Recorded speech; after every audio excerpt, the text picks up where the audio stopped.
آج سے 2 سال قبل میرا جانا ہوا۔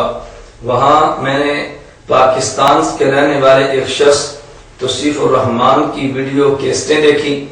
اسی طرح سعودیہ میں ہندوستان کے رہنے والے ایک شخص معراج ربانی کی ویڈیو سیڈیز کو دیکھا کہ جس میں خصوصاً فضائل اعمال اور بہشتی زیور کی عبارات پہ قطع و برید کر کے اعتراضات کیے گئے۔ میں نے بحمد اللہ تعالی دلائل کے ساتھ ان کا جواب دیا۔ تاحال میرے ان دلائل کا جواب نہ ہی معراج ربانی انڈین نے دیا، نہ ہی توصیف الرحمان پاکستانی نے دیا۔ دریں اثنا بحمد اللہ تعالی ملک اور ملک سے باہر ہم اپنے مسلک کی اشاعت کے کام میں مصروف تھے کہ آپ حضرات کی علم میں ہوگا 15 مارچ 2010 کو میری گاڑی کو ایک حادثہ پیش آیا اور جس کی وجہ سے میرے بہت سارے اسفار جو باہر کے تھے وہ رکے اور گھر بیٹھ کر دینی خدمات کو سر انجام دینا شروع کیا۔ اس دوران مجھ سے بعض احباب نے تذکرہ کیا کہ ہماری تبلیغی جماعت کے بہت بڑے مبلغ، بہت بڑے عالم حضرت مولانا طارق جمیل صاحب دامت برکاتہم کی ذات گرامی پہ پاکستان کے ایک مولوی توصیف الرحمان نے پاک سرزمین کے شہر جدہ پہ بیٹھ کے اعتراضات بڑے گھنونے انداز میں کیے ہیں، تو ان کا جواب بھی دیا جائے۔ چنانچہ گزشتہ 11 اپریل 2010 کو رات کو میں نے توصیف الرحمان کی اس پوری گفتگو کو سنا، حضرت مولانا طارق جمیل دامت برکاتہم کے بیانات کو بھی سنا اور ان بیانات پہ جو اعتراضات کیے تو اس کا بخوبی جائزہ لیا۔ تو میں اس کو دیکھنے کے بعد اس نتیجے پر پہنچا ہوں کہ مولانا طارق جمیل دامت برکاتہم پر جو الزامات لگائے گئے نہ ہی ان کا تعلق نقل کے ساتھ ہے اور نہ ہی ان کا تعلق عقل کے ساتھ ہے۔ توصیف الرحمان نے گفتگو کی ہے اور توصیف الرحمان کی گفتگو سے قبل ایک عاقل نامی کھدری داڑھی والا شخص جو جدہ میں تھا اس نے میزبانی کی فرائض سر انجام دی۔ اس کی شکل دیکھیں تو پیغمبر صلی اللہ علیہ وسلم کی سنت کے خلاف، سر کے بال دیکھیں تو نبوت کے خلاف، لب و لہجہ دیکھیں تو دین اسلام کے خلاف زہر اگلتا ہوا، لیکن انداز یہ اختیار کیا کہ جدہ دعوی سینٹر حی السلامہ کی جانب سے ہم یہ پروگرام پیش کر رہے ہیں اور نام اس کا رکھا تبلیغ دین اور گمراہ مبلغین، اور جس شخص کو بیان کے لیے دعوت دی اس کا نام ہے توصیف الرحمان۔ مجلس کے اگلے خطیب ہیں فضیلت شیخ توصیف الرحمان اور آپ کا عنوان ہے تبلیغ دین اور گمراہ مبلغین۔ میری آئندہ گفتگو سننے کے بعد آپ 100% اس نتیجے پر پہنچیں گے کہ اس شخص عاقل یا اس کے گروپ جو وہاں پہ میڈیا میں کام کر رہا ہے تبلیغ دین اور گمراہ مبلغین کا نام بالکل صحیح منتخب کیا ہے، یعنی تبلیغ دین کے لیے جس شخص کا انتخاب کیا میں سمجھتا ہوں صرف وہ گمراہ مبلغ ہی نہیں بلکہ وہ توصیف الرحمان گمراہ کن مبلغ ہے۔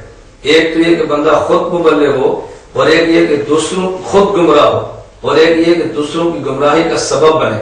تو اس گمراہ اور گمراہ کن مبلغ توصیف الرحمان کی گفتگو کا آپ انشاءاللہ کلپ وائز جواب ملاحظہ فرمائیں، اس کی گفتگو سنیں، اس پر میرے دلائل دیکھیں اور میں منتظر رہوں گا کہ جس طرح توصیف الرحمان کے اعتراضات کا جواب میں نے ریکارڈ کرایا آج وہ یوٹیوب الاتحاد.org ہماری ویب سائٹ پہ موجود ہے اور ابھی تک توصیف الرحمان کی زبان گنگ ہے اور اس کا جواب نہیں آیا۔ میں آج ان کے اعتراضات کا جواب دینے کے بعد بھی منتظر رہوں گا کہ کب توصیف الرحمان ہمارے اس دفاع کے جوابات ہمارے سامنے بیان کرتے ہیں، کیا کب میڈیا پر آ کر اپنے بیان کو ریکارڈ کراتے ہیں۔ جہاں تک میزبان عاقل کا تعلق ہے تو میں اپنی گفتگو میں عاقل کی گفتگو کو بنیاد بنا کر بات کرتا ہوں۔ اسی عاقل نے یہ کہا قل جاء الحق وزهق الباطل، قل جاء الحق وزهق الباطل ان الباطل کان زہوقا۔ یہ آیت کریمہ پڑھنے کے بعد عاقل نے کہا کہ ہمارا طرز وہ ہے جو ہم نے اپنے اسلاف سے اخذ کیا ہے۔ امام ابن تیمیہ رحمہ اللہ کے حوالے سے نقل کیا، کسی شخص نے حضرت امام احمد بن حنبل رحمہ اللہ تعالی سے عرض کیا حضرت فلاں شخص کو ضعیف اور کذاب کہنے کو دل چاہتا ہے لیکن مناسب نہیں سمجھتا، میں کذاب اور ضعیف کہتے ہوئے اپنے اوپر ایک بوجھ محسوس کرتا ہوں۔ حضرت امام احمد بن حنبل رحمہ اللہ نے فرمایا اگر تم اس کو کذاب اور ضعیف نہیں کہو گے تو جاہل اس کی باتوں سے بچیں گے کیسے؟ اس لیے ہم کذاب اور ضعیف کہتے ہیں تاکہ جوہلا ان لوگوں کی باتوں سے بچ سکے۔ میں عاقل کے بیان کردہ حوالے پر اعتماد کرتے ہوئے کہنا چاہتا ہوں کہ اگر توصیف الرحمان کو کذاب اور دجال میں نہ کہوں تو لوگ اس کی داڑھی، اس کا جبہ، پاک سرزمین جدہ پہ ہونے والی مسجد میں گفتگو اور سر پہ سعودی رومال کو دے کر دھوکے میں آئیں گے۔ دجال دجل سے ہے، دجل کا معنی خلط مت کرنا ہے۔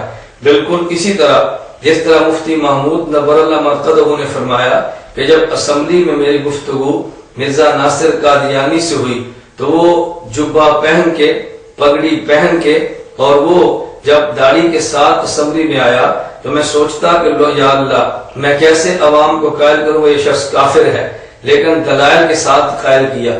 تو میں اگر اس کے دجل کا پردہ چاک نہ کرتا تو لوگ سمجھتے توصیف الرحمان صاحب علم ہے، توصیف الرحمان صاحب برا اور تقوی ہے، اور توصیف الرحمان شاید علمی شخصیت کا نام ہوگا کہ اس نے مولانا طارق جمیل دامت برکاتہم کی ذات پہ جو حملہ کیا ہے۔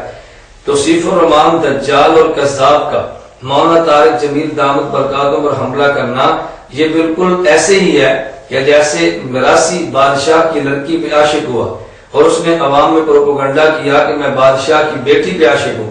لوگوں نے کہا کہ یہ بادشاہ کی شہزادی تجھے نہیں مل سکتی، اس کے عشق میں مبتلا ہونے کا تجھے فائدہ۔